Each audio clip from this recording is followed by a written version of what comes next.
আওয়ামী লীগ সরকারের আমলে ৬ মাস গুম করে রাখায় সাবেক প্রধানমন্ত্রী শেখ হাসিনা সহ প্রায় ২৫ জনের বিরুদ্ধে ট্রাইব্যুনালে মানবতা বিরোধী অপরাধের অভিযোগ দায়ের করেছেন আইনজীবী সোহেল রানা।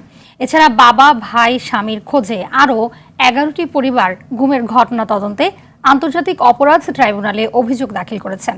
শরৎ খানের রিপোর্টে বিস্তারিত। কোয়ালিটি সম্পন্ন আন্তর্জাতিক মানের still bar CSRM, committed for better still. 2020 সালের 4 বছর ধরে নিখোঁজ স্বামী আইনুল, এখনো তার অপেক্ষায় শাহিনা ইসলাম। 3 সন্তানকে সান্ত্বনা দেওয়ার ভাষাও হারিয়ে ফেলেছেন। কিছু সাদা পোশাকধারী লোক তাকে তুলে নিয়ে যায়। তারপর থেকে তার আর কোনো খোঁজ পাওয়া যায়নি। বাবার কথা বলে যে বাবা কবে আসবে, কোথা থেকে পাবো বাবাকে। 1 যুগেরও বেশি সময় নিখোঁজ ভাইকে আজও খুঁজে বেড়ান।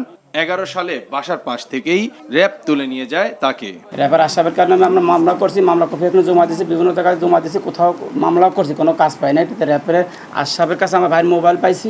স্বজনদের ফিরে পাওয়ার দাবি নিয়ে বুধবার 11টি পরিবার আসে আন্তর্জাতিক অপরাধ ট্রাইব্যুনালে। তাদের মধ্যে কারো বাবা, কারো ভাই, আবার কারো স্বামী দীর্ঘদিন ধরে নিখোঁজ। কেউ আবার নিজেই ফিরেছেন আয়নাঘর থেকে। ট্রাইব্যুনালের আইনের অধীনে এনফোর্স ডিসঅ্যাপিয়ারেন্স একটা অপরাধ হিসাবে গণ্য।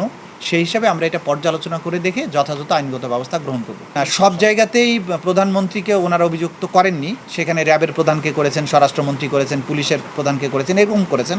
কিন্তু এগুলো তো আমরা যাচাই বাছাই সাপেক্ষে দেখব, দেখে আমরা যথাযথভাবে যেটা করা দরকার আইন অনুযায়ী সেভাবে আমরা সেটাকে ফর্মুলেট করব।